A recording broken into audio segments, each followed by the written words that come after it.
ये तो कुरान करीम की हर आयत कोई ना कोई मैसेज देती है, पैगाम देती है, लेकिन कुछ आयतें ऐसी होती हैं जिसके तर्जमे से, जिसके मफहूम से इंसान रोने पर मजबूर हो जाए और उसके अंदर एक चीज पैदा हो और वो सोचने पर मजबूर हो जाए। अल्लाह तबारक व ताला ने ज़रा सरसरी तौर पर इसके तर्जमे को आप देखिए। अल्लाह तबारक व ताला ने कुरान करीम की इस आयत के अंदर फरमाया कि या अय्युहल्लज़ीना आमनुत्तकुल्लाह, कि ऐ ईमान वालो अल्लाह से डरो, और वल तंजुर नफ्सुम मा क़द्दमत लिगद, और सोचो, गौर करो, अपने नफ्स में झांक कर देखो, मा क़द्दमत लिगद, कि तुमने कल कयामत के दिन के लिए कौन सी तैयारी कर रखी है।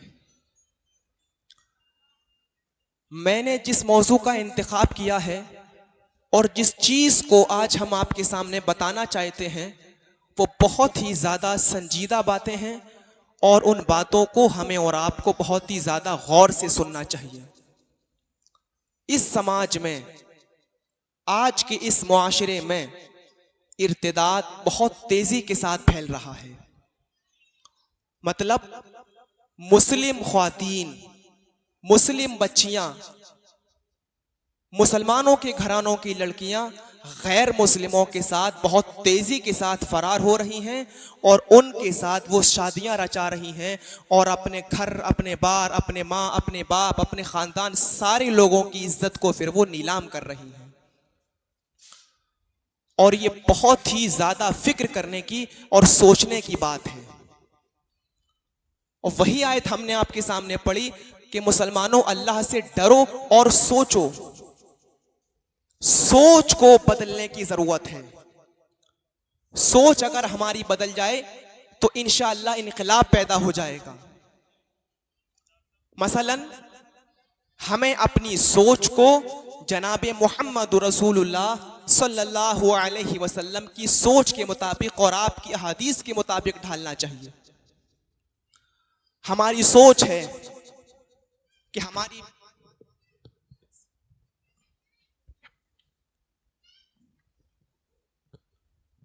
सोच है कि हमारी बेटियां शादियों में जो बेपर्दगी के साथ जाती हैं, मेकअप करके जाती हैं, मनमाने कपड़े पहनकर जाती हैं, ये फैशन है। ये क्या है? ये हमारी सोच है। बहुत से लोगों ने तो इस इजलास पर भी कमेंट किया होगा, अरे क्या जरूरत है करने की, क्या जरूरत है, क्यों पैसा खर्च कर रहे हैं, क्यों 10-15 हजार रुपए। लेकिन मोहम्मद रसूलुल्लाह सल्लल्लाहु अलैहि वसल्लम की सोच के मुताबिक अगर हम अपनी सोच को ढालेंगे तो फिर ये बातें वो इंसान फिर नहीं करेगा। एक हदीस हम आपके सामने अब पढ़ने जा रहे हैं, उस हदीस को आप सुनिए और अंदाजा लगाइए। यह हदीस मुस्लिम शरीफ की है। अल्लाह के नबी ने क्या फरमाया? निसाउन कासियातुन आरियातुन माइलातुन व मुमीलात। कयामत से पहले तुम देखोगे, कयामत से पहले एक जमाना ऐसा आ जाएगा, तुम देखोगे अपनी आंखों से। क्या देखोगे? निसाउन, कुछ औरतों को, कुछ लेडीज को, कुछ ख्वातीन को, कासियात, कपड़ा तो पहने होंगी, वो कपड़ा तो होगा उनके जिस्म पर, लेकिन आरियात, हकीकत में वो कपड़ा नहीं होगा बल्कि हकीकत में वो नंगी होंगी। इस टॉपिक पर बोलने से पहले आज तक हमने अपने किसी भी तकरीर और किसी भी खुतबे में लड़कियों को नंगा नहीं कहा। जब इस तरीके के वाकयात जब सामने आते हैं और इर्तिदाद तक जब बातें पहुंचती हैं तो फिर समाज और एक मुआशरे के आलिम को गुस्सा आना चाहिए और हर खतीब को इस पर बोलना चाहिए और अपने गुस्से का भी इजहार करना चाहिए। किस तरीके से हमारे घर की लड़कियां इर्तिदाद का शिकार हो रही हैं, आपको इसका अंदाजा नहीं है। गुस्सा आना चाहिए। क्या कहा अल्लाह के रसूल ने? कपड़ा तो पहने होंगी लेकिन आरियात, हकीकत में वो कपड़ा नहीं होगा, हकीकत में वो नंगी होंगी। चलिए जलसे से बाहर 10 कदम की दूरी पर हम आपको कितनी लड़कियां ऐसी दिखाएं जो नंगी घूम रही हैं, और जिसको हम दिखाएंगे आप कहोगे नहीं साहब ये नंगी कहां है, तो हम कहेंगे ऐसी ही औरत के बारे में अल्लाह के रसूल ने तो कहा था कि कपड़ा तो पहने होगी, कपड़ा होगा उसके जिस्म पर, लेकिन उसके बावजूद वो नंगी होगी। हम कहेंगे आपसे ये नंगापन है, ये नंगपना है। अगर ये नंगपना नहीं है तो बताइए आप इस फैशन को क्या नाम दोगे, इस ड्रेस को आप क्या नाम दोगे? आप कहेंगे साहब फैशन है, आजकल इतना चलता है, हमारी घर की लड़कियां शादी में, ब्याह में, कहीं आने जाने में इतना पहन लेती हैं, ये फैशन है। देखिए सोच आपकी बदल गई। आपकी सोच क्या है? ये फैशन है, ये फैशन है, इतना चलता है। लेकिन मोहम्मद रसूलुल्लाह सल्लल्लाहु अलैहि वसल्लम क्या कह रहे हैं? इस औरत को तुम कपड़ा पहने हुए शुमार मत करना, बल्कि हकीकत में वो नंगी है। जब हमारे समाज और हमारे मुआशरे की लड़कियां, इटावा शहर की लड़कियां, जमाते अहले हदीस की ख्वातीन, मुस्लिम घरानों की लड़कियां जब लाइन पार जाकर गैर मुस्लिम लड़कों से जब मुलाकातें करने लगे, उनके साथ जब वो बाइकों पर घूमने लगे, उनके साथ जब वो अपने चक्कर चलाने लगे और मैसेज करने लगे, चैटिंग करने लगे व्हाट्सएप पर, फेसबुक पर, मैसेंजर पर, तो गुस्सा आना एक आलिम के ऊपर फर्ज हो जाता है। उस वक्त लोग कहते हैं गुस्सा हराम है। अरे नाजायज गुस्सा हराम है, जायज गुस्सा आप कर सकते हैं। आपका 10 साल से बड़ा बेटा अजान की आवाज सुनकर मस्जिद की तरफ नहीं आता है, आपको गुस्सा आना चाहिए। आपकी 10 साल की बेटी मोबाइल चला रही है, आपको गुस्सा आना चाहिए। आपकी बीवी बेपर्दा घूम रही है, आपको गुस्सा आना चाहिए। गुस्सा कौम की तब्दीली का सबब बनता है, गुस्सा लोगों को राह रास्त पर लाने का सबब बनता है। आज एक बाप अपने बेटे के ऊपर जायज गुस्सा करना छोड़ दिया, इसलिए बेटे आज मनमानी कर रहे हैं। एक शौहर अपनी बीवी के ऊपर जायज गुस्सा करना छोड़ दिया, इसलिए बीवियां आज सर पर चढ़ी हुई हैं। एक बाप अपनी बेटी के ऊपर जायज गुस्सा करना छोड़ दिया, इसलिए बेटियां अपनी मर्जी से मोबाइल चलाती हैं, अपनी मर्जी से अपने मन के मुताबिक स्कूल जाती हैं और अकेले टहलने निकल जाती हैं, इसी वजह से कि आपने अपनी बेटी के ऊपर गुस्सा करना छोड़ दिया। नबी अकरम को भी गुस्सा आता था। अगर गुस्सा हराम होता तो नबी अकरम को कभी गुस्सा नहीं आता।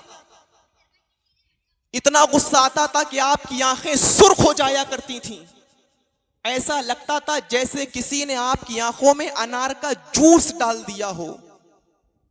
हजरत उमर फारूक रज़ी अल्लाह ताला अन्हु को भी गुस्सा आता था, उनकी तलवार फौरन निकल आती थी।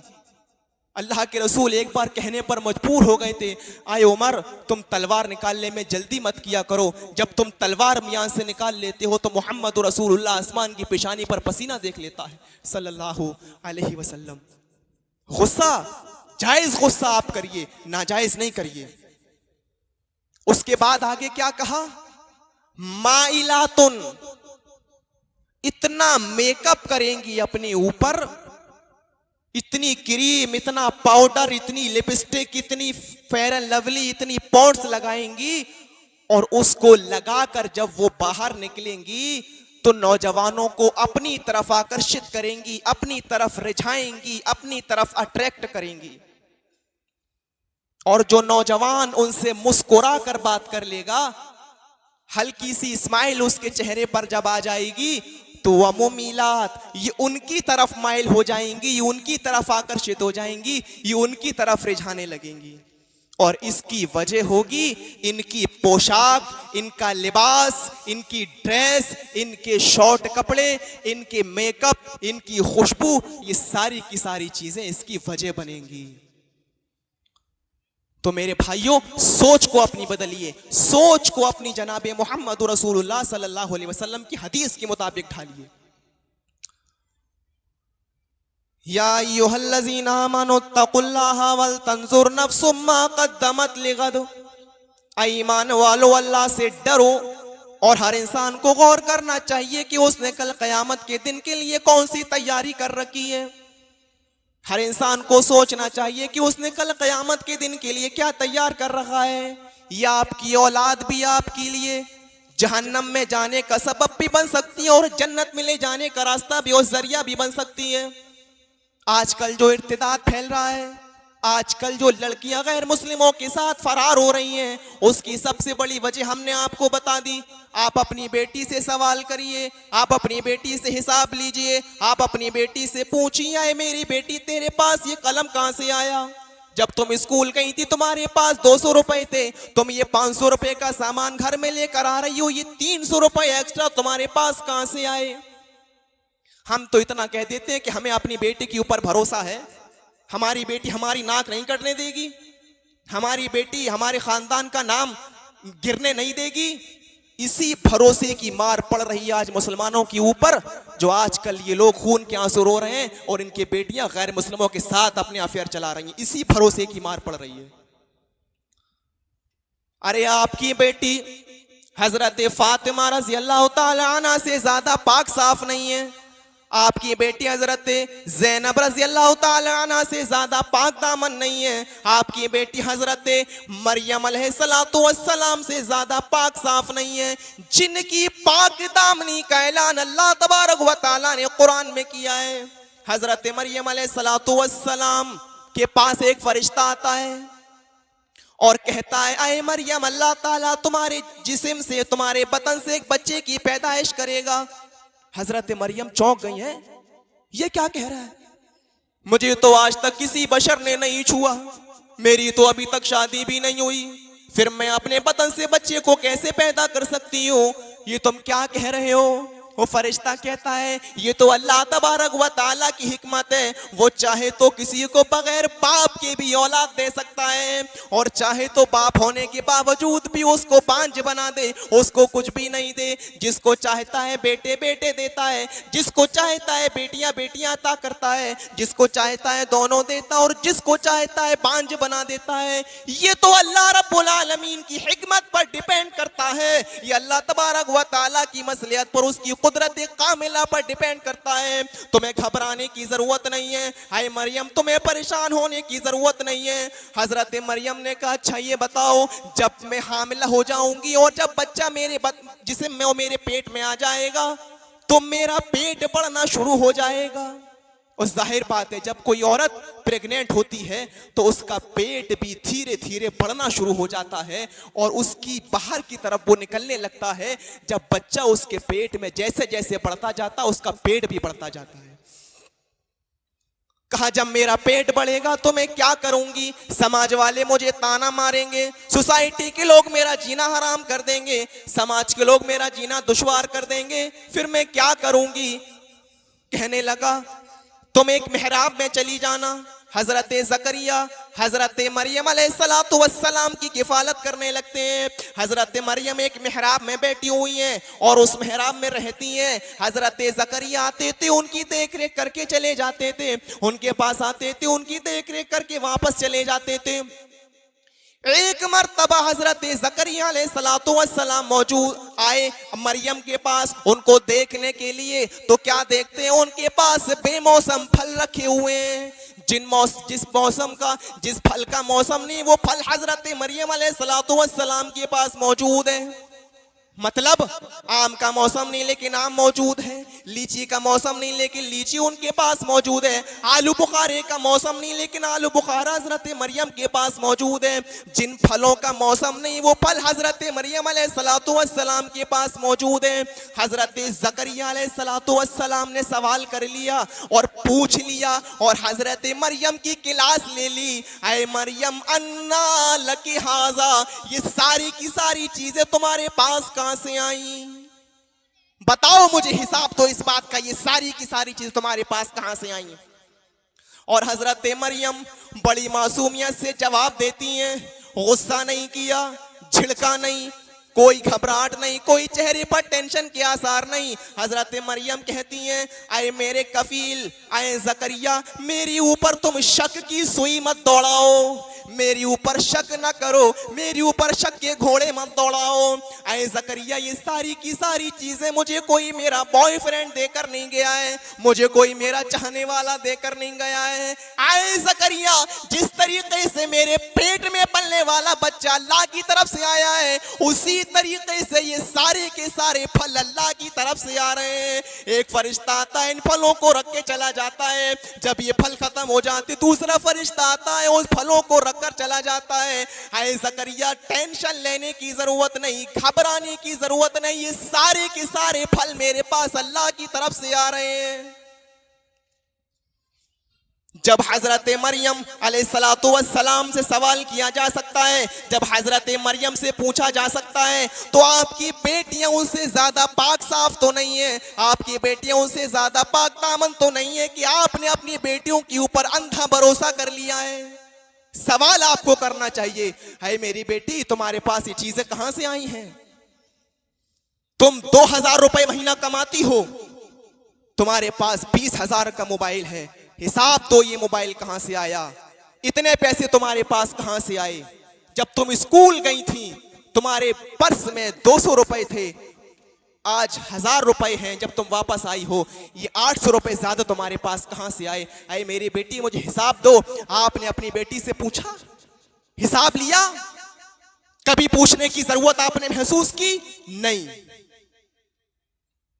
इसी चीज का तो फायदा उठा रही हैं आजकल की लड़कियां, इसी चीज का, और अपने माँ बापों को उल्लू बना देती हैं और बेवकूफ बना देती हैं। किस तरीके से एक लड़की सहेली अपनी दूसरी सहेली के घर जाती है और वहां जाकर वो कहती है, अम्मी हम इसके घर जा रहे हैं, हमारे एग्जाम शुरू हो गए, हमारी पढ़ाई हमको करना है, हम अपनी सहेली के यहाँ जा रहे हैं, यहाँ पर हम अच्छी तरीके से पढ़ाई कर सकते हैं। अम्मी ने कह दिया, ठीक है बेटा जाओ, चली जाओ, इजाजत दे दी पढ़ाई के नाम पर। अब ये पहली वाली दूसरी वाली के यहाँ जाती है और वहां जाकर कहती है कि अम्मी देखो हमारी सहेली आई हुई है, हम इसके घर में एग्जाम की तैयारी करने के लिए जा रहे हैं, इन्होंने भी इजाजत दे दी, जाओ बेटा चली जाओ पढ़ाई करने के लिए। और दोनों लड़कियां रोड पर आती हैं, बाहर जब निकलती हैं और दोनों आपस में कहती हैं कि तू अपने बॉयफ्रेंड के साथ जा, मैं अपने बॉयफ्रेंड के साथ जा रही हूं। ईमानदारी के साथ बताइए कि ऐसा हो रहा है या नहीं? मैं आपके समाज, आपके मुआशरे या आपकी सोसाइटी की गलत तर्जमानी तो नहीं कर रहा हूं, हो रहा है और ये नौबतें आ रही हैं। और इसकी सबसे बड़ी वजह यह है कि हमने अपनी बेटियों के ऊपर जरूरत से ज्यादा भरोसा कर लिया और जरूरत से ज्यादा एतबार कर लिया। आइए एक और हदीस हम आपको सुनाते हैं, और औरतें जरा दिल थाम कर बैठें, खास तौर पर ये उन्हीं के लिए है। अलमरातु इदस्तातरत फमर्रत बिल मजलिस फहिया कज़ा व कज़ा व कज़ा आनिया ज़ानियतु व ज़ानियतु व ज़ानियतु। रवाहु अबू दाऊद व मुस्नद अहमद इब्न हम्बल। अबू दाऊद के और मुस्नद अहमद इब्न हम्बल के अल्फाज को मैंने आपके सामने रख दिया है। अगर हमारी बहनें घूम रही हैं तो हम भाई होने के नाते जिम्मेदार हैं, अगर हमारी बेटियां घूम रही हैं तो हम बाप होने के नाते जिम्मेदार हैं, अगर हमारी बीवियां घूम रही हैं तो हम शौहर होने के नाते जिम्मेदार हैं, हाँ अगर हमारी माएँ भी घूम रही हैं तो हम बेटे होने के नाते जिम्मेदार हैं। सुनो अल्लाह के नबी ने क्या फरमाया, अलमरातु इदस्तातरत, जब औरत खुशबू लगा ले, यानी खुशबूदार कोई भी चीज इस्तेमाल कर ले, कोई भी चीज, इस्तातरत माना इसका होता है कि किसी भी चीज से खुशबू हासिल कर लेना, लगा लेना। इतर का नाम नहीं लिया अल्लाह के रसूल ने। अब वो खुशबू साबुन में भी हो सकती है, वो खुशबू ऑयल में भी हो सकती है, वो खुशबू शैम्पू में भी हो सकती है, वो खुशबू पाउडर में भी हो सकती है। किसी भी चीज से वो लड़की खुशबू हासिल कर ले और लगा ले। अलमरातु इदस्तातरत फमर्रत बिल मजलिस, जब औरत खुशबू लगा ले यानी खुशबूदार कोई भी चीज इस्तेमाल कर ले, फमर्रत बिल मजलिस, फिर वो नौजवानों के सामने से गुजर जाए, मर्दों के सामने से गुजर जाए। माफ कीजिएगा नौजवानों, यहाँ पर बातचीत करने की बात नहीं कही अल्लाह के नबी ने, सलाम करने का जिक्र नहीं किया, कलाम करने का जिक्र नहीं किया। यानी हमारी माँ, हमारी बहन, हमारी बेटी सिर्फ गुजर जाए, किसी से सलाम न करे, कलाम न करे, बात न करे, इसके बावजूद भी उसको कितना बड़ा भयानक और खतरनाक दर्जा दिया अल्लाह के नबी ने। सिर्फ गुजर जाए इसके बावजूद भी फरमाया अल्लाह के नबी ने, सिर्फ खुशबू लगाकर मेकअप करके गुजर जाए, फहिया कजा व कजा व कजा, वो ऐसी है, वो ऐसी है, वो ऐसी है। हदीस पर गौर करो, 3 बार मेरे नबी ने फरमाया। अगर अल्लाह के नबी एक बार ही कोई बात कह देते तब भी हमारे लिए उस पर ईमान लाना काफी होता, लेकिन जो बात अल्लाह के रसूल 3 मरतबा कहे उसकी अहमियत का अंदाजा लगाओ। यानी आए मुसलमानों, मैं 3 मरतबा इसलिए कह रहा हूं कि वो ऐसी है, वो ऐसी है, वो ऐसी है। मैं 3 मरतबा इसलिए कह रहा हूं ताकि तुम उस औरत के वैसी होने में शक न करो। अगर तुमने उस औरत के वैसी होने में शक किया तो मुहम्मदुर रसूलुल्लाह तुम्हारे ईमान के दाखिले को दुरुस्त नहीं मानेगा, तुम्हारा ईमान का दुखूल दुरुस्त ना होगा, तुम्हारा ईमान मशकूक होगा। एक सहाबी उठे, कहने लगे अल्लाह के रसूल ऐसी ऐसी है, तो कह दिया, यानी कैसी है उसकी तशरीह भी कर दीजिए, कहीं बाद में आने वाले लोग इसे ऐसी ऐसी है कि गलत तावील ना कर लें। कोई कहेगा इसलिए कहा था, कोई कहेगा मजबूरी में कहा था, कोई कहेगा ये तो उस हालत में कहा था। हाय अल्लाह के नबी कैसी है उसकी तशरीह भी कर दीजिए। आप खड़े हुए, आपने आनी का लफ्ज फरमाया और उससे पहले फरमाया लोगों हाँ हाँ मैं तशरीह कर रहा हूँ, हाँ हाँ मैं वजाहत कर रहा हूँ। आपने फरमाया आनी, यानी मेरे कहने का मेरा मतलब ये है, यानी कि मेरी मुराद ये है, यानी मैं ये कहना चाहता हूँ अज़्ज़ानियतो वज़्ज़ानियतो वज़्ज़ानियतो, यानी कि वो जानिया है, वो जानिया है, वो जानिया है, यानी कि वो बदचलन है, वो बदचलन है, वो बदचलन है, यानी कि वो फाहिशा है, वो फाहिशा है, वो फाहिशा है। सुन लो मेरे भाइयों, साफ तौर पर क्यों ना कह दूं, यानी कि वो तवाइफ है, वो तवाइफ है, वो तवाइफ है। अज़्ज़ानिया का सही तर्जमा यही हुआ, वो अपना जिस्म बेचने वाली है, वो ईमान का सौदा कर रही है। आजकल की औरतें पैसा लेती हैं और जिस्म बेचती हैं। चलो किसी हद तक काबिल गनीमत है कि पैसा लेकर अपने जिस्म को उन्होंने बेच दिया, किसी हद तक काबिल गनीमत है कि पैसा लेकर जिस्म को नीलाम कर दिया। लेकिन ये मुसलमानों के अंदर मुसलमान लड़कियां जब बेपर्दगी के साथ निकल जाएं, जब खुशबू लगाकर निकल जाएं, तो समझ लें इन्होंने अपने इस्लाम को बेच दिया। और जो इस्लाम को बेचकर अपने आप को बाहर निकाले, जो इस्लाम का डायनामाइट करके अपने आप को खत्म कर ले और इस्लाम को बेचकर अपने आप को बाहर निकाल दे, उससे बड़ी जानिया, उससे बड़ी तवाइफ कौन होगी। ओ लोगों, हमारी औरतें तवाइफों की चकलों पर काम करने वाली औरतों से भी ज्यादा इस हदीस के मुताबिक गिर गईं, क्योंकि इन औरतों का ईमान है कि नबी ने पर्दा बताया, उसके बावजूद भी पर्दे को बेचे हैं। औरतें सोच रही होंगी तो हमारे ऊपर ही बरस रहे हैं शुरू से, हम कहां बरस रहे हैं, ये तो अल्लाह के रसूल की हदीस हम आपके सामने पढ़कर सुना रहे हैं, हमारा इसमें क्या कसूर है। हम तो वारिस अंबिया हैं, नबी अकरम की हदीस को लोगों तक पहुंचाने का जरिया हैं। हमारी हैसियत और हमारी विसात क्या जो हम आपको नंगा करें और आपके ऊपर बरसे। तो हदीस क्या, आईने में अपने आप को टटोलो और जांच करो और सोचो कि अल्लाह के रसूल ने तुम्हारे बारे में क्या कहा है। कहां पहुंचा दिया आजकल की लेडीज को, किस जगह पर लाकर खड़ा कर दिया हमारी माओ बहनों को, किस स्टेज पे पहुंचा दिया और कहां लाकर धकेल दिया और कहां गिरा दिया। लेकिन इसके बावजूद भी आप देख लीजिएगा, हमारा तजर्बा भी देख लीजिए। इतनी खतरनाक हदीस हमने आपको सुनाई, इतनी डेंजर रिवायत हमने आपके सामने रखी, इसके बावजूद भी बहुत ही मौजरत के साथ हम आपसे कह रहे हैं, मेरी प्यारी माओ बहनों, इस हदीस को सुनने के बाद भी ये बेपर्दगी के साथ शादियों में जाएंगी, ये बगैर नकाब के शादियों में जाएंगी, खुशबू लगाकर शादियों में जाएंगी। हमारे तजर्बे पर भी गौर कर लीजिएगा। शादी का माहौल और शादी का मौसम आ चुका है। इस मौसम में आप मैरिज होमों का मुताला कर लीजिए और मुआयना करके देख लीजिए। इस तकरीर के और इस हदीस को सुनाने के बाद भी हमारे घर की माएं बहनें जाएंगी, बेपर्दा होकर जाएंगी, खुशबू लगाकर जाएंगी, उसके बावजूद भी जाएंगी। इसके बावजूद भी इनको ये डर नहीं होगा। कितनी डेंजर हदीस हमने सुन ली। और बहुत सी औरतें तो ऐसी हैं, सुन रही होंगी, और आज बड़ा अच्छा मौका हमको मिला है कहने के लिए, कोई लड़की अगर पर्दा करना चाहती है ना, नकाब में हम रहें, और अगर शादी में खाना खाने के लिए हमें जाना पड़ रहा है तो हम पर्दे के साथ खाना खा लें, हम अपने ग्लव्स भी नहीं उतारें, अपना नकाब भी हम नहीं उतारें। अगर कोई लड़की इस तरीके से करना चाहती है तो उसके घर की, उसके मोहल्ले की, उसके समाज की और आस पड़ोस की लड़कियां, अरे उतार लो, क्या हर्ज है, उतार लो, तुम्हारे घर के लोग ही तो हैं, अरे कोई बात नहीं, चचा का लड़का ही तो है, मामू का बेटा ही तो है, क्या हो गया इसमें। सबसे बड़ी मुजरिम ये औरतें होती हैं। ये समझ लो इबलीस वाला काम ये औरतें कर रही हैं, शैतानियत फैला रही हैं। शरीयत के मामले में आपको बोलने का अधिकार नहीं है। जब दीन के किसी मामले में और दीन के किसी मसले में रसूल मदाखलत नहीं कर सकते हैं, नबी को अधिकार नहीं है कि किसी दीन के मामले में आप बोलें।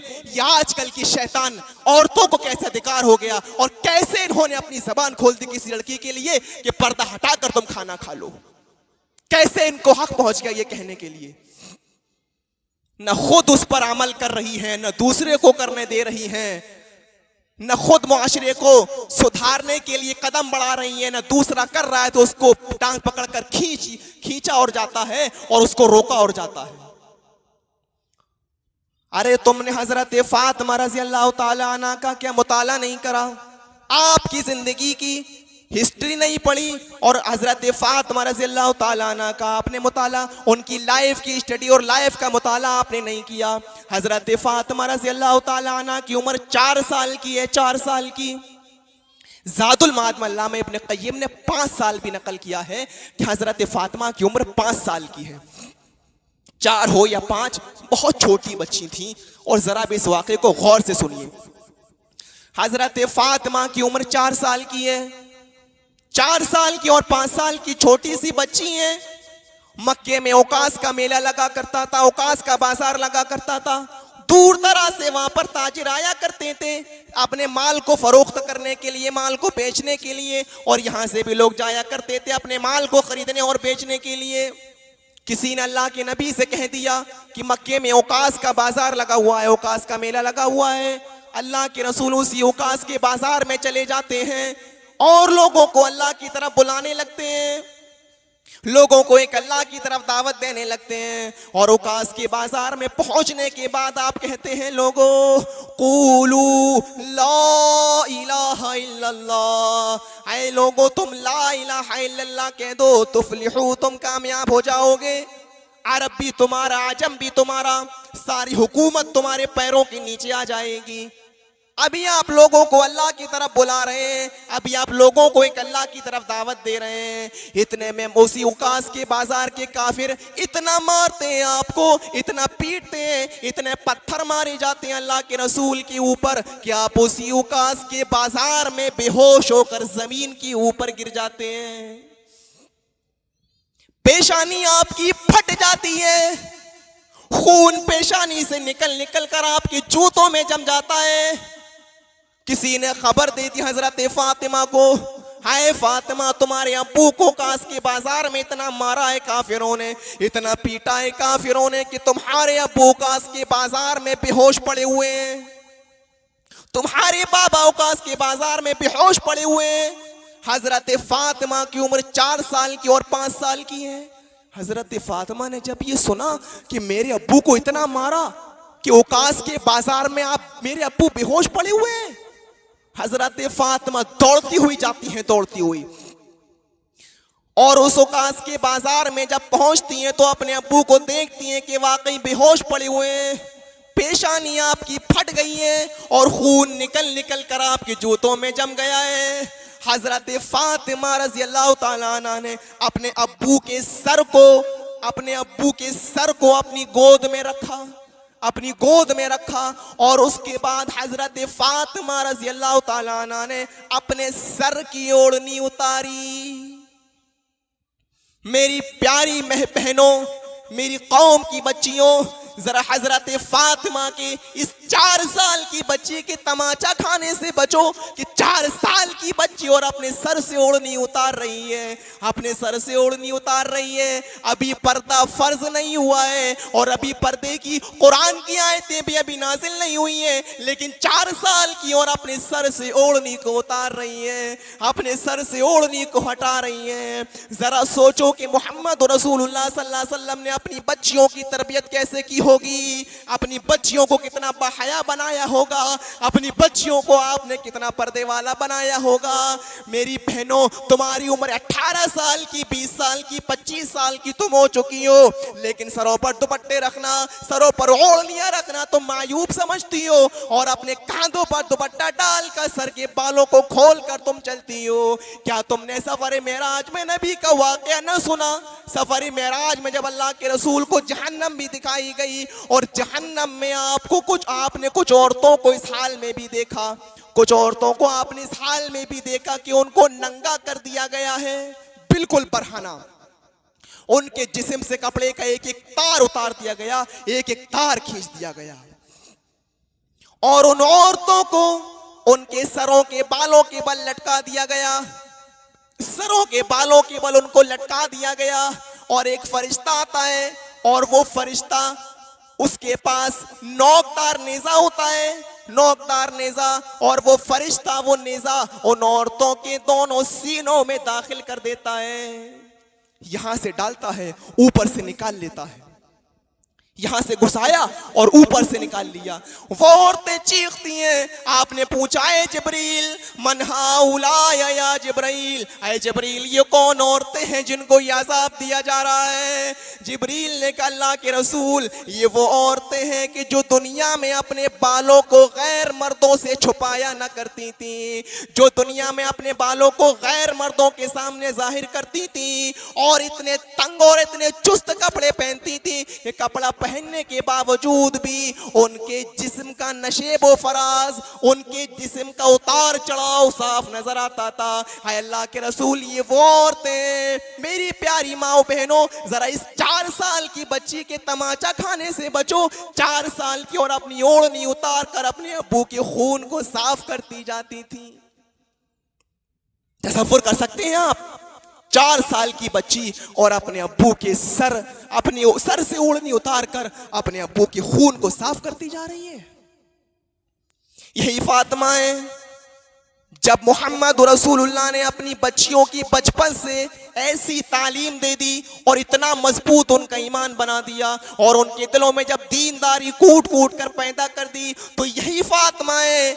जब इनके इंतकाल का वक्त करीब आया, जब इनके इंतकाल का वक्त करीब आया और रूह निकलने का वक्त करीब आया, तो अपने शौहर हजरत अली से कहने लगी, आय अली मेरी ये ख्वाहिश है जिसको तुम पूरा कर देना।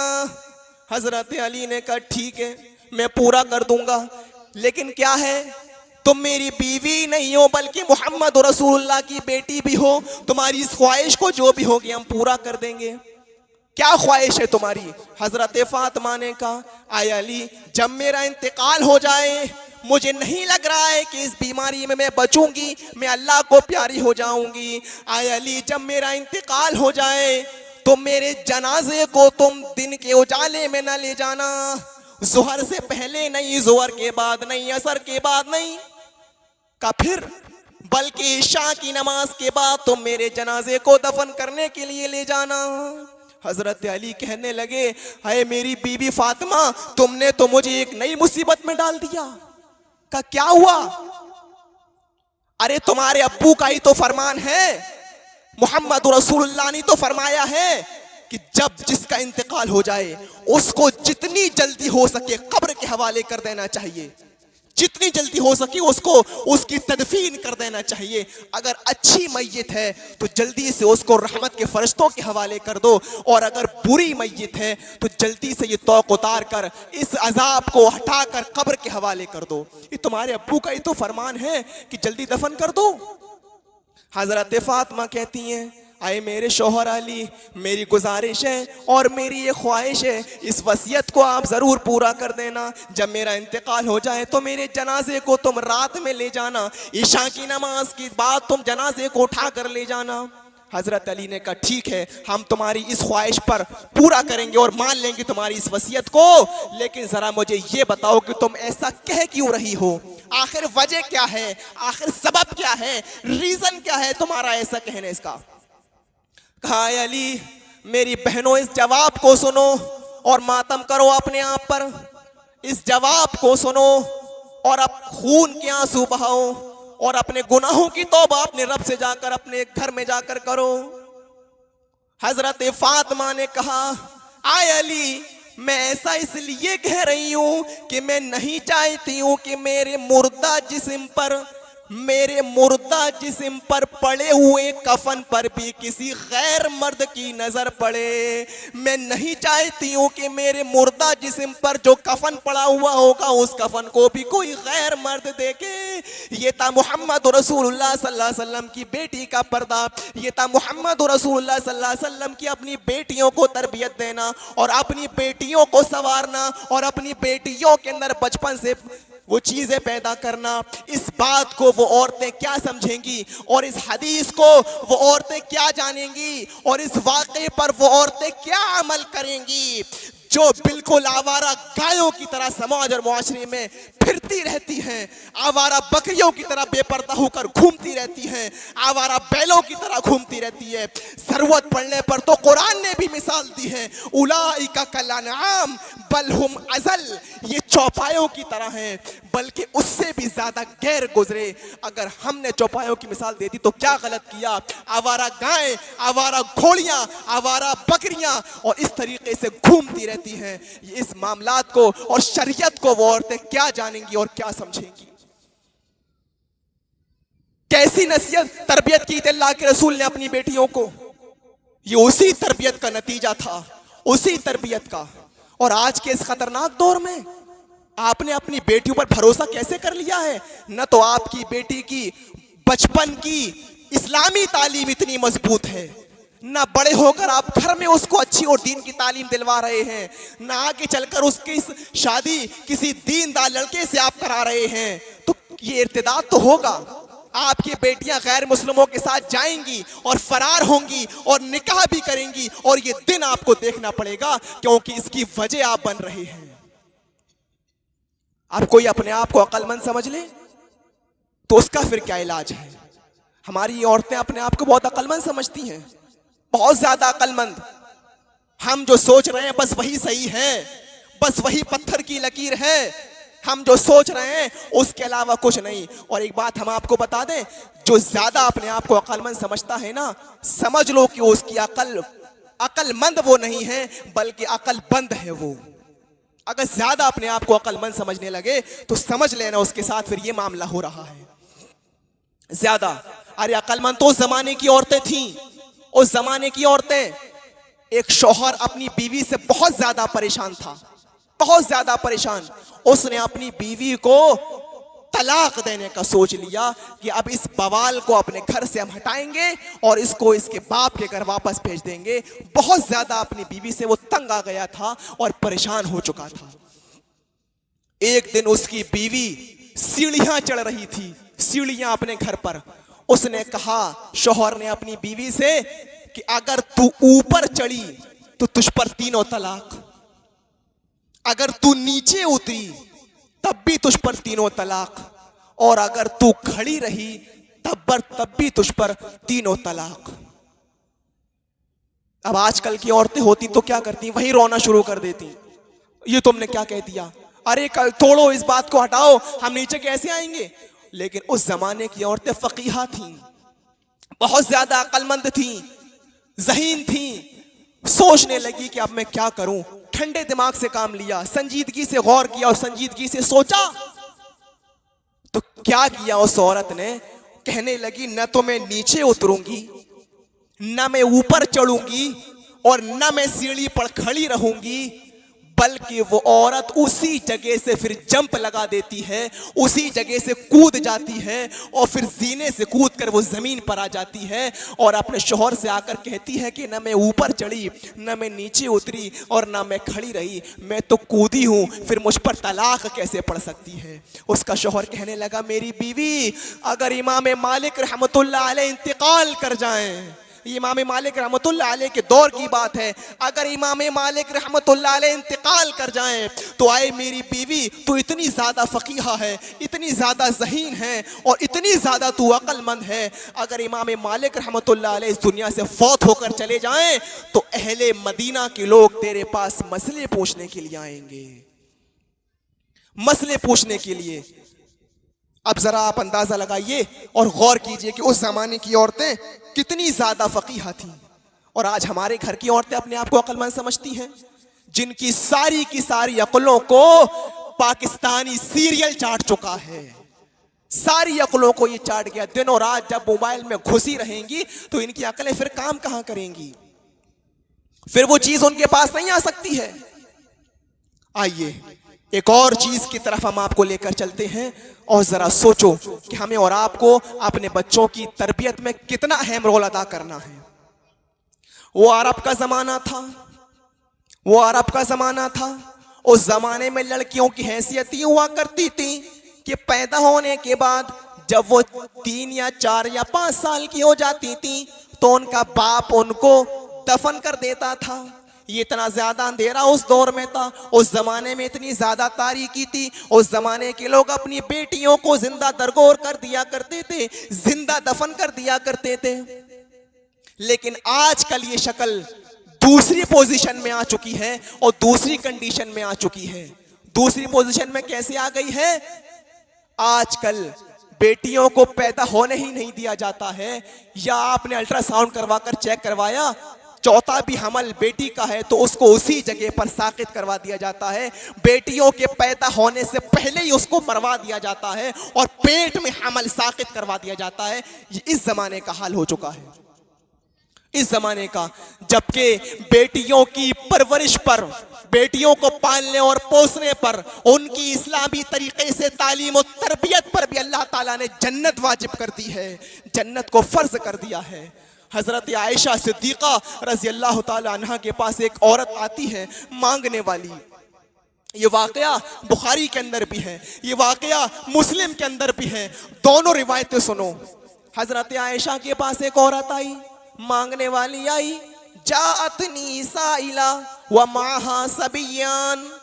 हजरत आयशा फरमाती हैं कि मेरे पास एक मांगने वाली आई, व माहा सबियान, उसके पास 2 छोटे छोटे बच्चे थे, 2 छोटे छोटे बच्चे। वो आती है, दरवाजा खटखटाती है। हजरत आयशा कहती है दरवाजे को मैंने खोल दिया, दरवाजे को मैंने खोल दिया। उसने कहा शैय्यन लिल्लाह, अल्लाह के नाम पर कुछ हो तो दे दो, अल्लाह के नाम पर कुछ हो तो जरा मुझे दे दो। हजरत आयशा फरमाती है क्या कहा हजरत आयशा ने कि अल्लाह के रसूल की तालीम तो ये थी कि अल्लाह के नबी अपने दरवाजे से किसी को भी बगैर कुछ दिए हुए, किसी को भी बगैर कुछ दिए हुए लौटाते नहीं थे, खाली हाथ नहीं बेचते थे। हजरत आयशा फरमाती हैं जब वो मांगने वाली मेरे पास आई, जब वो मांगने वाली ने मुझसे सवाल किया तो मेरे पास एक खजूर रखी हुई थी, एक खजूर। मैंने उस खजूर को अल्लाह के रसूल के लिए रख दिया था कि अल्लाह के नबी आएंगे, पता नहीं कितने भूखे होंगे, कम से कम इस खजूर को खाकर वो पानी पी लेंगे और शायद उनको सुकून मिल जाएगा। एक खजूर, शौहर की कितनी फिक्र थी, एक खजूर। हजरत आयशा कहती हैं जब वो मांगने वाली मेरे पास आई, मैं वो एक खजूर उठा लाई और मैंने उस मांगने वाली को दे दिया। मैं इस मंजर को अपनी आंखों से देख रही थी। उस मांगने वाली ने क्या किया, उस खजूर के 2 टुकड़े कर दिए, 2 भागों में उस खजूर को उसने बांट दिया, गुटली उटली फेंकी और 2 भागों में उसने उस खजूर को बांट दिया उस मांगने वाली औरत ने, उस साइला ने। और 1 टुकड़ा उसने इस बच्चे को दिया, दूसरा टुकड़ा दूसरे बच्चे को दिया और पानी पीकर चली गई। यह है बुखारी की हदीस, मुस्लिम की सुनो, दोनों सही। हजरत आयशा फरमाती है कि मेरे पास 3 खजूरें थी, 3 खजूरें, मैं वो तीनों खजूरें उठा लाई और मैंने वो तीनों की तीनों खजूरें उस मांगने वाली को दे दी। उस औरत ने 1 खजूर अपने इस बच्चे को दी, दूसरी दूसरे बच्चे को दे दी और 1 खजूर उसने अपने खाने के लिए रखी। बच्चे बहुत ज्यादा भूखे थे, शदीद उनको भूख लगी हुई थी, बच्चे बहुत ज्यादा भूखे थे, वो अपनी अपनी खजूरें खा गए।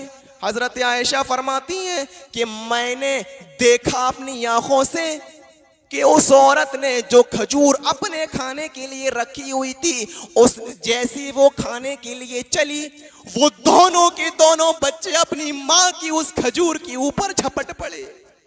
एक कहता है माँ मुझे, दूसरा कहने लगा माँ मुझे। उस औरत की, उस माँ की ममता जोश में आई, उस माँ की ममता जोश में आई और उसने क्या किया, अपनी उस खजूर के भी 2 टुकड़े करके आधा इस बच्चे को दे दिया, आधा दूसरे बच्चे को दे दिया और पानी पीकर चली गई और खुद भूखी रह गई, उसने कुछ नहीं खाया। हजरत आयशा फरमाती हैं जब वो चली गई मुझे बड़ा अफसोस हुआ उसके ऊपर, मुझे बहुत तरस आया उस औरत की ऊपर कि अल्लाह ताला ने इसको कितनी मुसीबत में, कितनी आजमाइश में डाला हुआ है। मुझे बड़ा तरस आया उस औरत की ऊपर। लेकिन जब अल्लाह के रसूल आए, थोड़ी देर के बाद जब लौट कर अपने घर वापस आए, तो मैंने अल्लाह के नबी के सामने ये पूरा का पूरा वाकया रख दिया। अल्लाह के रसूल आज ऐसा ऐसा मामला पेश आया, उस औरत के ऊपर मुझे बड़ा तरस आया, बड़ा अफसोस हुआ। उस औरत ने खुद नहीं खाया लेकिन अपने बच्चों को खिलाया, उस औरत ने खुद भूखी रहना गवारा कर लिया लेकिन अपने बच्चों को उसने खिलाया। अल्लाह के रसूल ने फरमाया, आय आयशा क्या तुम सच कह रही हो? हाँ। आय आयशा क्या तुमने अपनी आंखों से इस मंजर को देखा था? हाँ। आय आयशा तुम्हें गवाही देना पड़ेगी। किस बात की? कि मैंने अपनी आंखों से देखा है। अल्लाह के रसूल मैंने देखा है, मैं झूठ बोलूंगी आपसे? आयशा अगर तुम सच कह रही हो, अगर तुम सच कह रही हो तो सुन लो, उस औरत ने इतनी बड़ी नेकी का काम किया है, खुद भूखा रहकर अपने बच्चों को पाला है, अपने बच्चों को पोसा है, अपने बच्चों की तरबियत उसने की है, अपने बच्चों को तालीम उसने दी है। उस औरत ने इतनी बड़ी नेकी का काम किया है कि वजबत अलैहिल जन्ना, वजबत अलैहिल जन्ना, वजबत अलैहिल जन्ना। अल्लाह ने उस औरत के ऊपर जन्नत को वाजिब कर दिया, जन्नत को फर्ज कर दिया, जन्नत को वाजिब कर दिया। जो औरतें, जो माँ बाप अपने बच्चों की तरबियत में आजमाए जाते हैं वो जन्नती होते हैं, जन्नती होते हैं। लेकिन आजकल लोग क्या जाने कितनी आसानी के साथ अपनी बेटी को आज लोग हटवा देते हैं और गिरवा देते हैं। जिसने भी ये कुकर्म किया है वो सुन ले, जिसने भी अपने पेट के बच्चों को गिराया है और अबॉर्शन कराया है, 1 दिन का हो, 2 दिन का हो, 3 दिन का हो, 4 दिन का हो, 1 महीने का हो, 2 महीने का हो, 4 महीने का हो, जिसने भी औरतों ने अपने पेटों के बच्चों को गिराया है वो सुन ले, अल्ट्रासाउंड में चेक कराकर अपने पेटों के बच्चों को जिसने साकित किया है और हैमल को जिसने जाये कर दिया है वो सुन ले, अल्लाह के रसूल ने कितना खतरनाक अजाब बताया है और अल्लाह के रसूल ने कितनी सख्त वईद उस औरत के बारे में बताई है। आपने फरमाया जो औरत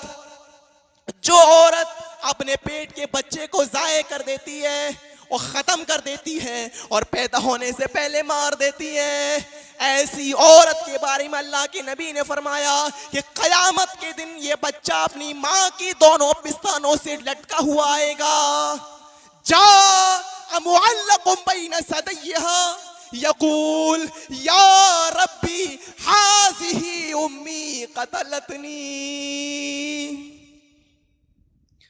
अल्लाह ताला इस बच्चे को ज़बान देगा, अल्लाह ताला इस बच्चे को भी इस बोलने की ताकत देगा और कहेगा, ए बच्चे बता तेरी कोई शिकायत है कि नहीं। वो बच्चा अल्लाह के सामने अपनी शिकायत को अर्ज करेगा और अपनी शिकायत अल्लाह के सामने जानते हैं क्या कहेगा?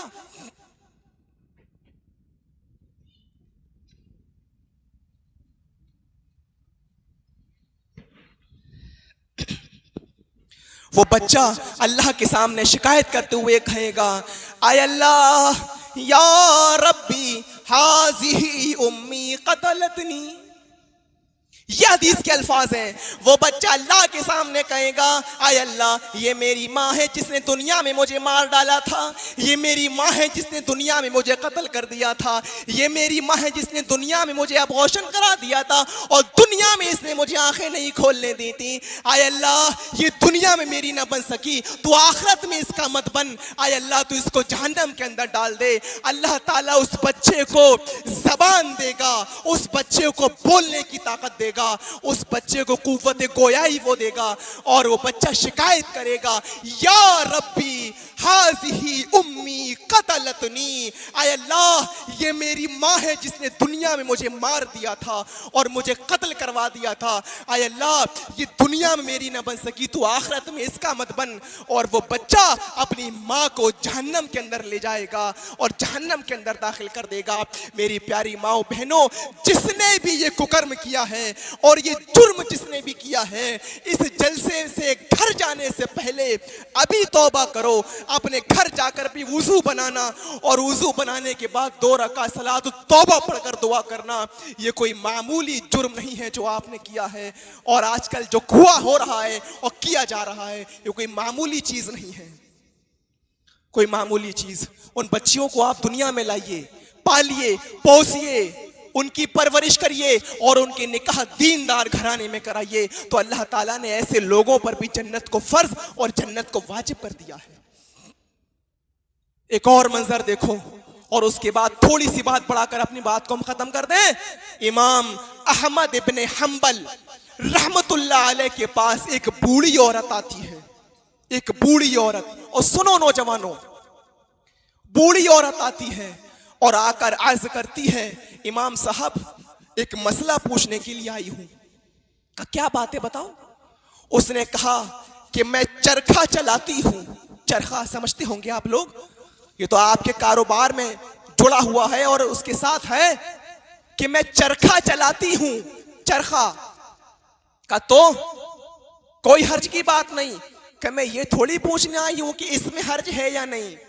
मैं तो ये आपसे पूछने के लिए आई हूं कि मैं कभी कभी ओवर टाइम करती हूं और रात में भी चरखा चलाती हूं और कभी कभी ऐसा होता है कि मेरे पास तेल नहीं होता। मैं वो चरखा उठाकर अपने रखकर अपने बिस्तर पर जाना चाहती हूं सोने के लिए, लेकिन देखती हूं कि पड़ोस के घर से रोशनी आ रही है और चिराग जल रहा है। उसके घर से रोशनी मेरे घर में आ रही है। मैं सोचती हूं कि इस रोशनी में कुछ चरखा चला लिया जाए, कुछ हमारे माल में इजाफा हो जाए। तो मैं उस पड़ोस के घर से आने वाली रोशनी में चरखा चला लेती हूं और चलाकर मैं इसकी कमाई अपने मालिक से लेती हूं। लेकिन इमाम साहब, मैं मांगने के लिए नहीं जाती हूं उससे रोशनी, मैं उसके घर चोरी करने के लिए भी नहीं गई, मैं उसके घर उसकी रोशनी मांगने के लिए भी नहीं गई। वो ऑटोमेटिक हमारे घर में आ रही है। मेरे घर में भी दीवार नहीं है, उसके घर में भी दीवार नहीं है, वो ऑटोमेटिक मेरे घर में आ रही है। तो मैं उसकी रोशनी में, यानी पड़ोस के घर से आने वाली रोशनी में मैं चरखा चलाऊं और सूत फिराऊं, तो ये कमाई हमारे लिए जायज होगी कि नाजायज? कहीं इस कमाई को खाकर मैं अजाब जहन्नम की और अजाब कब्र की मुस्तहिक तो नहीं बन जाऊंगी? कहीं मैं जहन्नम में तो नहीं चली जाऊंगी? इमाम अहमद इब्न हंबल रहमतुल्लाह अलैह की आंखों में आंसू आ जाते हैं और कहते हैं, मेरी माँ, आए औरत, आए खातून, तेरे सवाल ने आज इमाम अहमद इब्न हंबल के इल्म को शर्मिंदा कर दिया है। अल्लाह की कसम, तेरे सवाल का जवाब मेरे पास नहीं है। वो कहने लगी औरत, फिर मैं किसके पास जाऊंगी मसला पूछने के लिए, फिर मैं किसके पास जाऊंगी ये चीज मालूम करने के लिए। इमाम अहमद इब्न हंबल ने कहा, अय खातून, अय मेरी माँ, तुझे किसी के पास जाने की जरूरत नहीं, तुझे किसी के पास पहुंचने की जरूरत नहीं। जहां तक कयास का ताल्लुक है, जहां तक अंदाजे का ताल्लुक है, तो कुरान और हदीस की रोशनी में मैं कयास लगाकर तुझसे इतना कह सकता हूं कि इसमें कोई हर्ज तो नहीं लग रहा है। क्यों? क्योंकि तू उससे मांगने के लिए नहीं गई है। तेरे घर में भी दीवार नहीं, उसके घर में भी दीवार नहीं, वो ऑटोमेटिक तेरे घर में आ रही है। तूने उससे मांगा नहीं है, तूने चोरी भी नहीं की है, इसमें कोई हर्ज तो नहीं लग रहा है। लेकिन मेरी बहन ए खातून सुन, अगर तू इससे भी बच जा तो तेरे लिए बेहतर है। अगर तुम इससे भी परहेज कर लो तो तुम्हारे लिए बेहतर है। क्यों? क्योंकि तुम उससे मांगने के लिए नहीं गई हो, तुम उससे चोरी करने के लिए नहीं गई हो। लेकिन बहरहाल वो है दूसरे की रोशनी, उसने तुम्हें मना नहीं किया, लेकिन उसने तुम्हें इजाजत भी तो नहीं दी है। इसलिए तुम इससे बच जाओ तो तुम्हारे लिए बेहतर है और तुम्हारे लिए अच्छा है। जब वो औरत वहां से जाने लगी बुढ़िया, तो इमाम अहमद इब्न हंबल ने लोगों से पता लगवाया, पता लगाओ ये किसकी बेटी, इसके बाप का क्या नाम था। बताया होगा लोगों ने कुछ जो मेरे जहन में नहीं रहा। इमाम अहमद इब्न हंबल ने फरमाया कि आज के ज़माने में ऐसी बूढ़ी औरतें मौजूद हैं, ज़रूर इसका बाप कोई आलिम कुरान होगा, ज़रूर इसका बाप कोई आलिम हदीस होगा, ज़रूर इसका बाप कोई बड़ा आलिम होगा, क्योंकि ऐसी तरबियत अपनी औलाद के अंदर कोई बड़ा आलिम ही कर सकता है। बुढ़ापे की दहलीज में और बुढ़ापे की इस पोजीशन में और इस उम्र में पहुंचने के बावजूद भी इसका हाल ये है, इसकी कंडीशन ये है। अल्लाह का डर इसके पास इतना है क्योंकि ऐसी तरबियत अपनी औलाद के अंदर कोई बड़ा आलिम ही कर सकता है। ये थी उस जमाने की औरतें जो अल्लाह से इतना ज्यादा डरा करती थी, इतनी ज्यादा, इतना खौफ अपने अंदर पैदा किया करती थी। और इसकी वजह हुआ करती थी उनकी तरबियत, उनकी तालीम, उनकी परवरिश, जो आजकल हमारे पास नहीं है। और इसी वजह से हमारी इलाके की, हमारी कौम की लड़कियां मुर्तद हो रही हैं। इतने खतरनाक माहौल में, इतने डेंजर माहौल में, जहां कब किसके साथ क्या हो जाए कोई पता नहीं। आपने अपनी बेटी का एडमिशन किसी कॉन्वेंट स्कूल में करवा दिया है। इतने खतरनाक दौर में जब वो उस स्कूल में पढ़ने के लिए जाएगी और स्कर्ट पहनकर जाएगी, उसके घुटने का ऊपर का हिस्सा यानी उसकी रान जब नजर आएगी, उसकी पिंडली जब नजर आएगी, और वो कॉन्वेंट स्कूल में बैठकर किसी गैर मुस्लिम लड़के के साथ बैठकर जब वो तालीम हासिल करेगी, तो दो आंखें इसकी, दो आंखें इसकी, फिर आंखें जब चार होंगी तो फिर मोबाइल के नंबर भी लिए जाएंगे, फिर कैंटीन तक बात पहुंचेगी, फिर चाय तक भी बात पहुंचेगी, फिर घर पर आना जाना होगा, फिर बातचीत तक बात पहुंचेगी। और जब दोनों की बातचीत फिर लंबी हो जाएगी तो फिर होटलों तक भी बात आ जाएगी, लॉज बुक किए जाएंगे, होटल के रूम बुक किए जाएंगे। और आपकी बेटी, आपकी बहन, आपके इलाके की लड़की अपनी सबसे कीमती चीज, सबसे कीमती चीज जिसको इज्जत कहा जाता है, जिसको आबरू कहा जाता है, आपकी बेटी अपनी सबसे कीमती चीज उस गैर मुस्लिम लड़के के हवाले कर देगी और उसके सामने अपने कपड़े को उतार कर वो अपने आप को पेश कर देगी। और इसकी वजह होगी आपको, आपकी अपनी बेटी को सही तरबियत न देना, आपका अपनी बेटी से सवाल जवाब न करना, आपको आपकी बेटी को जरूरत से ज्यादा भरोसा कर लेना। इसकी वजह ये होगी और आपको ये दिन देखना पड़ेंगे और आपको तो अफसोस करने की भी जरूरत नहीं है। क्यों? आपको तो इसमें हर्ज नहीं होना चाहिए। क्यों? जब आपको आपकी बेटी की बेपर्दगी पर हर्ज नहीं है, जब आपको आपकी बेटी के मोबाइल चलाने पर हर्ज नहीं है, जब आपको आपकी बेटी के, मेरे प्यारे साथियों, बेपर्दा घूमने पर हर्ज नहीं है, जब आपको आपकी बेटी के कॉन्वेंट स्कूल में किसी गैर मुस्लिम लड़के के साथ बैठकर पढ़ाने में कोई हर्ज नहीं है, तो आपको इस बात पर भी हर्ज नहीं होना चाहिए कि आपकी बेटी किसी गैर मुस्लिम के हवाले अपने जिस्म को कर देती है। इस पर भी आपको अफसोस करने का कोई अधिकार नहीं है, कोई अधिकार नहीं। जब अगर आपने अपनी बच्ची की तालीम और तरबियत शुरू से की होती और इस्लामी तरीके से उसको पढ़ाया होता, इस्लामी तरीके से उसको लिखाया होता है, तो फिर ये सारी नौबतें आपके सामने नहीं आती।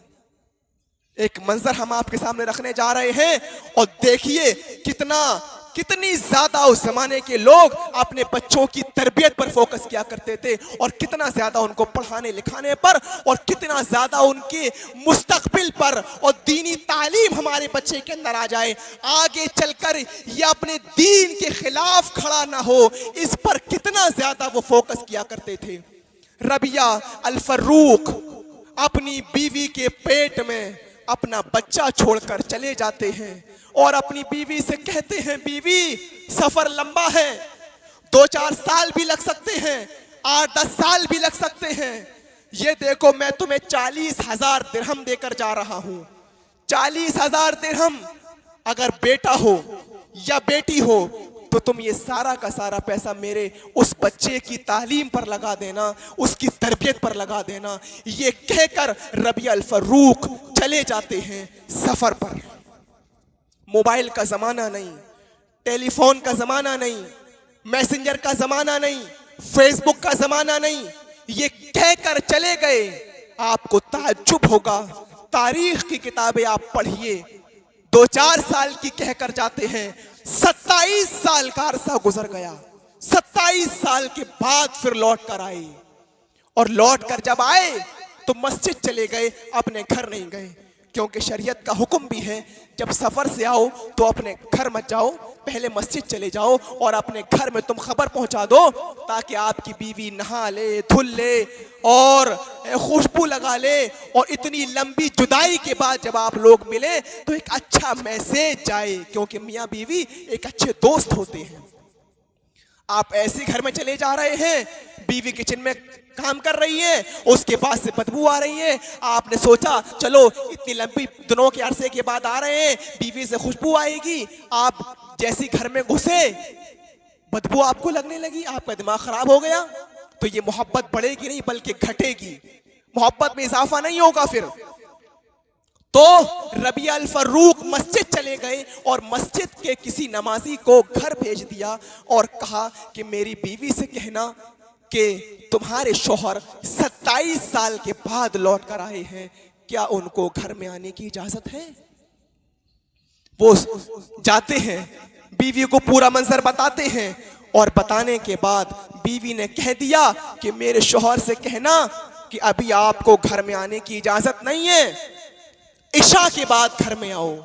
वो सोचने लगे यार कैसी बीवी है इनकी, 27 साल के बाद आ रहा है शौहर, फिर भी कह रही है कि इशा के बाद घर पे आना। चलो अब उनसे ये कह देंगे भाई इशा के बाद जब बुलाया, तो इन्होंने कह दिया कि आपकी बीवी ने मना कर दिया, अभी घर घुस मत जाना, इशा के बाद आना घर पर। तो ये सोचने लगे यार बीवियां तो परेशान होती हैं, इतने लंबे अरसे के बाद शौहर हमारा आ रहा है, चलो उसको घर बुलाया जाए, इशा के बाद बुला रही है, कैसी औरत है। चलो अब बीवी ने जो कहा वही मान लेते हैं, उसी पर अमल कर लेते हैं। यहां मस्जिद में ये नमाज पढ़ने लगे, ज़ुहर का वक्त आया, असर का वक्त आया, मगरिब का वक्त आया। मगरिब में इन्होंने नमाज पढ़ी और नमाज में जो क़िरत सुनी, बेटे ने क़िरत की, लेकिन अभी बाप को मालूम नहीं कि ये मेरा बेटा नमाज पढ़ा रहा है। उस नमाज पढ़ते में नियत बांधे बांधे सोचने लगे और अपने अल्लाह से दुआ करने लगे, उनके दिल से आह निकलने लगी, आय अल्लाह काश तूने मुझे बेटा दिया होता, काश तूने मुझे औलाद दी होती तो मैं अपने बेटे को ऐसा आलिम बनाता, मैं अपने बेटे को ऐसा हाफिज कुरान बनाता, मैं अपने बेटे को ऐसा आलिम दीन बनाता। अभी मुझे मालूम नहीं कि मेरा बेटा है भी या नहीं, पढ़ा भी या नहीं। आय अल्लाह अगर तूने मुझे औलाद दी होती तो मैं उसको ऐसा ही बनाता। मगरिब की नमाज पढ़ ली, तस्बीह पढ़ ली, सलाम फेरने के बाद भी दुआ कर रहे हैं। इशा की नमाज का वक्त आया, इशा में फिर क़िरत सुनी, फिर दिल से आह निकली, इशा की नमाज के बाद बेटे ने दर्स दिया फिक्र आखिरत के मौजू पर। फिक्र आखिरत के टॉपिक पर बेटे ने इतना जबरदस्त खुतबा दिया, इतना जबरदस्त दर्स दिया कि मस्जिद में जितने लोग बैठे थे सबकी आंखों से आंसू निकलने लगे और सबकी आंखें बह पड़ी और दिल उनके दहल गए।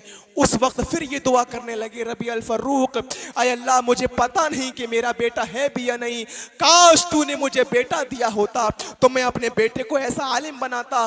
तूने ऐसा आलिम इस मोहल्ले में, इस बस्ती में दिया है, काश तूने मुझे बेटा दिया होता तो मैं उसको ऐसा ही बनाता। इशा के बाद एक और आदमी घर भेजते हैं। इनका बेटा पहले घर चला गया, इन्होंने एक और आदमी को घर भेजा कि जाओ मेरी बीवी से पूछ कर आओ कि इशा हो चुकी, आप घर पे आ जाऊं। बीवी ने कहा ठीक है, आप घर पे आ सकते हैं, आ जाइए। जब ये घर पहुंचे, दरवाजे को दस्तक दी, दरवाजा खोला, सामने बेटा भी खड़ा है, माँ भी खड़ी है, लेकिन बाप को मालूम नहीं कि ये मेरा बेटा है। अभी जानते नहीं अब्दुर्रहमान अल फर्रुख कि ये मेरा बेटा सामने खड़ा हुआ है। सलाम करा, अस्सलामु अलैकुम व रहमतुल्लाह। बेटे ने जवाब दिया, वालेकुम अस्सलाम। जी कहिए कैसे आना हुआ? कहा कैसे आना, कि वो तो मेरा घर है, तुम यहाँ क्या कर रहे हो? वो कहने लगा, बेटा माँ देखो मेरी उम्र 27 साल की हो चुकी है, मैंने आज तक तुम्हारे अलावा और मेरी बीवी के अलावा इस घर में किसी को नहीं देखा, और आज ये हजरत बेईमानी का दावा कर रहे हैं। देखो माँ ने तनाज़े को ख़त्म किया, झगड़े को ख़त्म किया और फरमाया, बेटे पहले अपने शौहर को अंदर बुलाया और कहा, बेटे ये तुम्हारे बाप हैं, ये तुम्हारे बाप हैं। मैं तुम्हें अक्सर बताया करती थी कि तुम्हारे बाप तुमको मेरे पेट में छोड़कर चले गए थे, आज 27 साल के बाद वापस लौट कर आ रहे हैं। थोड़ी देर मोहब्बत की बातें हुई, गले अले लगाया गया। फिर बेटे ने कहा, अब्बू आप मेरी अम्मी के साथ नीचे रहिए और मैं ऊपर जा रहा हूँ अपनी बीवी के साथ, आप 27 साल के बाद लौट कर आए हैं। मेरी माँ उस दिन से आज तक आपका इंतजार कर रही थी, दूसरी शादी का उसको ख्याल तक नहीं आया। मेरी माँ आज तक आपका इंतजार कर रही थी। बेटा ऊपर चला गया, शौहर ने अपनी बीवी से पहला सवाल किया, पहला सवाल, और कहा, मेरी बीवी ये बेटा तुम्हारा है, मेरा है? वाकई तुमने इसको इतना पढ़ाया लिखाया, कितनी मेहनत तुमने की होगी? पहला सवाल। और दूसरा सवाल शौहर ने अपनी बीवी से ये किया कि मेरी बीवी तुमने मुझे इशा के बाद क्यों बुलाया? बीवियां तो परेशान होती हैं, तुमने मुझे उसी वक्त क्यों नहीं बुलाया, इशा के वक्त की बात क्यों बुलाया? अब बीवी ने कहा, मेरे शौहर जो पर्ची आपने मुझे लिखकर भेजी थी उसमें 2 बातें लिखी हुई थी। पहली बात तो उसमें ये थी कि मैं घर में आ सकता हूं या नहीं, पहली चीज। और दूसरी बात उसमें ये लिखी हुई थी कि जो 40,000 दिरहम दीनार में छोड़कर गया था उसका क्या बना, हिसाब किताब तो उसका। आए मेरे शौहर, मैं आपको दिन में ही बुला लेती, लेकिन 40,000 दिरहम का हिसाब व किताब मुझे आपको देना था। अब मुझे जरा ये बताइए, उन 40,000 दिरहम को आप महफूज समझते हो या नहीं? उन 40,000 दिरहम को आप ये समझते हो कि मैंने उसको जायज़ जगह खर्च किया या नहीं? कहा, मेरी बीवी तुमने बड़ी मेहनत की है। बीवी कहने लगी, मेरे शौहर, मेरे सरताज, आप जो मुझे पैसा देकर गए थे वो सारा का सारा पैसा मैंने अपने बच्चे की तालीम पर लगा दिया, उसकी तरबियत पर लगा दिया, उसके इल्म पर लगा दिया, उसको बनाने और संवारने पर सारा का सारा पैसा मैंने लगा दिया। खाना पीना, घर की जरूरतें और घर का काम काज, इसका जो पैसा था वो मैंने अपनी मेहनत से कमाया है, खुद मेहनत करके दिन रात एक करके मैंने उस पैसे को कमाया है। आपके पैसे को मैंने आपके बच्चे की तालीम पर लगा दिया। मेरी प्यारी माओ बहनों, मेरे समाज के लोगों, इस जलसे में आए हुए लोगों, जरा गौर करो, अगर वो औरत चाहती उस 40,000 की जमीन खरीद सकती थी, सोना खरीद सकती थी, फिर उससे और जमीन, फिर और जमीन, फिर और जमीन, वो जमींदार बन सकती थी, सोना अपने पास जमा कर सकती करती थी, लेकिन उन 40,000 दिरहम की उसने ज़मीन खरीदी, न सोना खरीदा, न अपनी ज़रूरतों पर उस पैसे को खर्च किया, बल्कि वो सारा का सारा पैसा उसने अपने बेटे की तालीम और तरबियत पर लगा दिया, अपने बेटे के इल्म पर लगा दिया। और उसका तस्करा आज भी आपके सामने 1400 साल के बाद किया जा रहा है। ये उस जमाने की माएँ थीं, उस जमाने की माएँ। और इनके बच्चे जब बड़े होते थे, इनके ऐसी माओं के साए में पलने वाले बच्चे जब बड़े होते थे, तो मेरे प्यारे साथियों, वो बच्चे फिर मुहद्दिस बना करते थे, वो बच्चे फिर मुफस्सिर बना करते थे, वो बच्चे दीन की खिदमत करने वाले बना करते थे। लोगों के सामने कुरान की आयतें पढ़कर उसके तर्जमे को सुनाकर उसकी तफसीर सुनाया करते थे। वो बच्चे इल्म के समंदर बना करते थे। आज हमने और आपने अपने बच्चों की तालीम और तरबियत को नजरअंदाज कर दिया। आज हमने और आपने अपने बच्चों के इल्म को नजरअंदाज कर दिया। तो बाप को और माँ को जूते मारने वाले बच्चे पैदा हो रहे हैं, और अपनी मनमानी करने वाली लड़कियां और बच्चे पैदा हो रहे हैं, और अपनी मन के मुताबिक, अपनी मर्जी के मुताबिक शादी करने वाले और गैर मुस्लिमों के साथ अपनी शादियां करने वाली लड़कियां पैदा हो रही हैं। ये इसी चीज का नतीजा है कि आपने अपने बच्चों की सही तरीके से तालीम नहीं की है। सही तरीके से अगर हमारे बाप तो दिन भर काम पर रहता है, बिजनेस में लगा रहता है, पूरा दिन घर में माँ रहती है, पूरा दिन उसकी जिम्मेदारी बनती है कि अपने बच्चे को कैसे संवारे, अपने बच्चे को कैसे बनाए, कितनी उसको दीन की तालीम दे, उसकी जिम्मेदारी बनती है। बाप तो रात में आता है, थका मारा आकर सो जाता है और आराम करने लगता है। एक माँ की जिम्मेदारी होती है कि अपने बच्चे को वो कैसे संवार रही है और कैसे बना रही है। लेकिन माँ को जब पाकिस्तानी सीरियल से फुर्सत होगी तब वो अपने बच्चों को बनाएगी। माँ को जब मेकअप करने से फुर्सत होगी तब वो अपने बच्चों को तालीम देगी। माँ को जब घूमने से फुर्सत होगी तब वो अपने बच्चों को पढ़ाएगी और लिखाएगी। उसको इन्हीं चीजों से फुर्सत नहीं है तो क्या अपने बच्चों को पढ़ाएगी? क्या तालीम देगी अपने बच्चों को?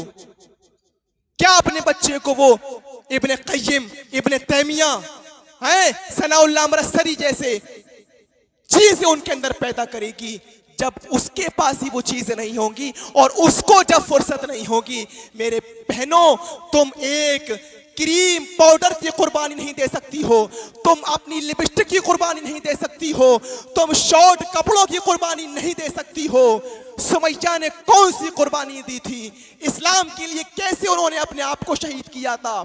इस्लाम की पहली बूढ़ी औरत इस्लाम की पकड़ कर लाया अबू जहल और कहता है सुमैया बस इस वाक़े को हम सुना दें और आपसे रुखसती ले लें। कहा अबू जहल ने, सुमैया मैंने सुना है कि तू इस्लाम ले आई है। कहने लगी हाँ, जब तक छिपाता छिपाता मेरा इस्लाम अब जाहिर हो गया तो छिपाने की जरूरत नहीं, हाँ लाई हूं मैं इस्लाम। कहा छोड़ दे। नहीं छोड़ सकती। मेरी बहनों जरा गौर करो, कितनी बड़ी कुर्बानी दी सुमैया ने, कितनी बड़ी। तुम छोटी छोटी चीजों की अगर कुर्बानी दे दो तो तुम्हारे बच्चे संवर जाएं, तुम्हारे बच्चे। कहा छोड़ दे इस्लाम। कहा नहीं छोड़ सकती। कहा सुमैया से अबू जहल ने, आए सुमैया तू जानती है कि मैं तुझे कितनी सख्त सजा दे सकता हूं? सुमैया ने कहा कि मौत से ज्यादा सख्त क्या सजा हो सकती है? हाँ इतना जरूर है कि तू मौत को दर्दनाक बना सकता है, खौफनाक बना सकता है। सुमैया खड़ी है, अबू जहल भी खड़ा है, उसके बच्चे यासिर शोहर अम्मार को भी खड़ा कर दिया, सबको बांध दिया। एक खंबे सुमैया, दूसरे खंबे से यासिर, तीसरे खंबे से अम्मार। और अबू जहल ने कहा सुमैया से, सुमैया अब भी वक्त है, मौका है, सुधर जा, दीन को छोड़ दे और वापस अपने दीन में आ जा। सुमैया ने कहा कि मोहम्मद रसूलुल्लाह पर ईमान लाई हूं, मैं फिरने वाली नहीं, तू जो चाहे मेरे साथ कर ले, मुझे कोई परवाह नहीं। अबू जहल ने हजरत सुमैया रजी अल्लाह ताला अन्हा के जिस्म से पूरे कपड़े उतार दिए, पूरे कपड़े। हदीस की किताबें कहती हैं कमा वलदत उम्मुहा, जैसे सुमैया को उसकी माँ ने आज ही पैदा किया हो, उसके जिस्म पर कपड़े का कोई तार नहीं। जैसे बच्चा जब अपनी माँ के पेट से पैदा होता है, उसके जिस्म पर कपड़े का कोई तार नहीं होता, कोई रेशा नहीं होता, सुमैया के जिस्म पर कपड़े का कोई तार नहीं था, बिल्कुल परहाना। शौहर भी खड़ा हुआ था, बेटा भी खड़ा हुआ है, दोनों लोग अपनी नजरों को छुपाने लगे। सुमैया के खिताब करते हुए कहती है, आए मेरे शौहर, तुम अपनी आंखों को क्यों बंद कर रहे हो, तुम तो मेरे शौहर हो। आए मेरे बेटे अम्मार, तुम अपनी आंखें क्यों छुपा रहे हो, तुम तो मेरे बेटे हो। अगर तुमको ये देखने पर मजबूर कर रहा है तो तुम देख लो, कोई हर्ज की बात नहीं है, मैं तुम्हारी माँ हूं। आए मेरे शौहर, तुम तो मेरे शौहर हो, हमारा तुम्हारा कोई पर्दा नहीं है, देख लो कोई बात नहीं, लेकिन खबरदार भटक मत जाना, सब्र करना, तुमको इससे भी ज्यादा सख्त सजा दी जा सकती है। मैं औरत जात हूं, हो सकता है कि औरत होने की हैसियत से ये मुझे हल्की सजा दे रहा हो, मेरे बाद तुमको और ज्यादा खतरनाक और ज्यादा खौफनाक सजा दी जा सकती है, लेकिन पलट मत जाना। आए मेरे शौहर, आए मेरे बेटे, यहां नहीं तो कल कयामत के दिन जन्नत के दरवाजे पर मैं तुम्हारा इंतजार करूंगी। जोश भर दिया अपने बच्चे के अंदर, अपने शौहर के अंदर। अबू जहल ने कहा नहीं मानेगी, कहा बिल्कुल नहीं।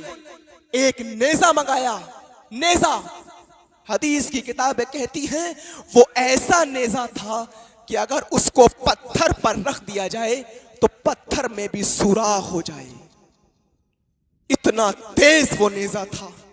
और वो नेजा अबू जहल दौड़ता हुआ आया और वो नेजा पूरा का पूरा उसने हजरत सुमैया रजी अल्लाह ताला अन्हा की शर्मगाह के अंदर दाखिल कर दिया। इधर से डाला, उस पार निकाल लिया। सुन लेना बहुत आसान है, सुन लेना बहुत आसान है।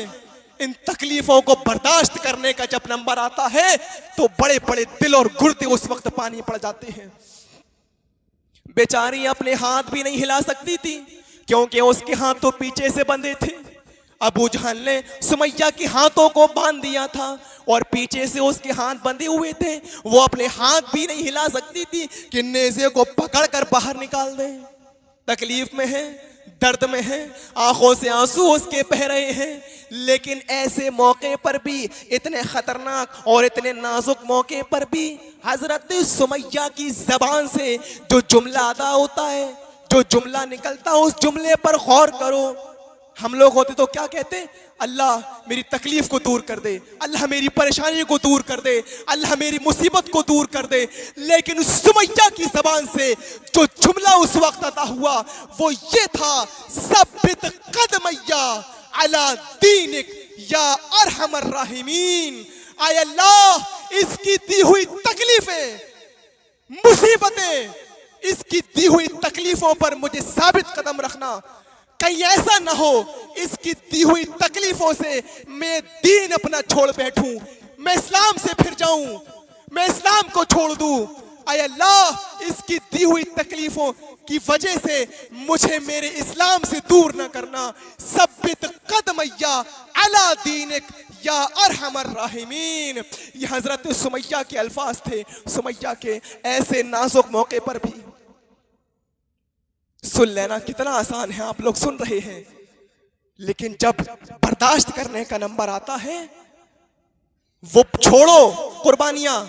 फजर में जो लोग अपने नरम गरम बिस्तर की कुर्बानी नहीं दे सकते, बिस्तर की कुर्बानी, और बिस्तर छोड़कर मस्जिद की तरफ नहीं आ सकते, वो क्या कुर्बानियां देंगे इस्लाम के लिए।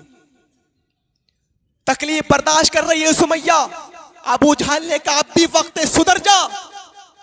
कहा नहीं सुधरूंगी।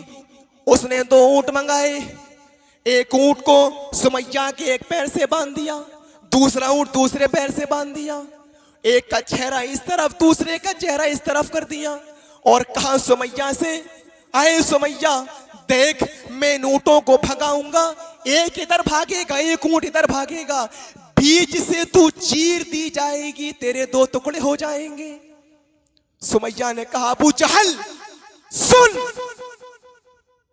मेरे हाथ पीछे से बंधे हुए हैं, अल्लाह की कसम अगर मेरे हाथ खुले होते तो ये नेजा उठाकर मैं तुझे खुद अपने हाथ से दे देती। आय अबू जहल, अल्लाह की कसम जितनी देर तू इन ऊंटों को भगाने में लगा रहा है, अल्लाह की कसम मुझे उतनी ही देर जन्नत में जाने में लग रही है। आय अबू जहल, जन्नत में अपनी आंखों से देख रही हूं, जन्नत की खुशबू मेरी नाक तक आ रही है जो तेरी नाक तक नहीं आ रही है, तू उसको सूंघ नहीं पा रहा है। अबू जहल को ताव आया, उसने मारा कोड़ा, ऊंटों को भगाया, एक ऊंट इधर भागा, एक ऊंट इधर भागा, और सुमैया के बीच से दो टुकड़े हो गए, लेकिन गर्दन तक जाते जाते चेहरा बच गया। इधर का एक धड़ इधर गिरा, दूसरा चेहरे वाला धड़ दूसरी तरफ गिरा। और सुमैया जब इंतकाल करी, जब उनकी रूह उनके जिस्म से निकली तो उनके चेहरे पर मुस्कुराहट थी। अबू जहल ने सुमैया की मुस्कुराहट को देखा तो पागल हो गया। हदीस की किताबें कहती हैं उसने पत्थर उठाकर अपने सर पर मारना शुरू कर दिया और कहा, हाय मेरी बदकिस्मती, हाय मेरी बर्बादी, मैंने सुमैया का सब कुछ छीन लिया, लेकिन मरते वक्त उसके चेहरे की मुस्कुराहट नहीं छीन सका। सुमैया तू जीत गई, मैं हार गया, तू जीत गई, मैं हार गया, तू जीत गई, मैं हार गया। ये हदीस के अल्फाज हैं। उसने इस मंजर को देखकर अम्मार और यासिर को छोड़ दिया, उनको सजा नहीं दी। जब ये मंजर अपनी आंखों से देखकर हजरत अम्मार और हजरत यासिर जब अल्लाह के नबी के पास आए और आपको सारा का सारा मंजर बयान कर दिया, अल्लाह के रसूल ऐसा ऐसा मामला पेश आया, तो अल्लाह के नबी ने फरमाया, आय अम्मार, आय यासिर, तुमने अपनी माँ का और तुमने अपनी बीवी का ये मंजर अपनी आंखों से देखा था। हाँ आय अम्मार, तुमने, आय यासिर, तुमने अपनी माँ और तुमने अपनी बीवी का ये मंजर अपनी आंखों से देखा था। उन्होंने कहा हाँ।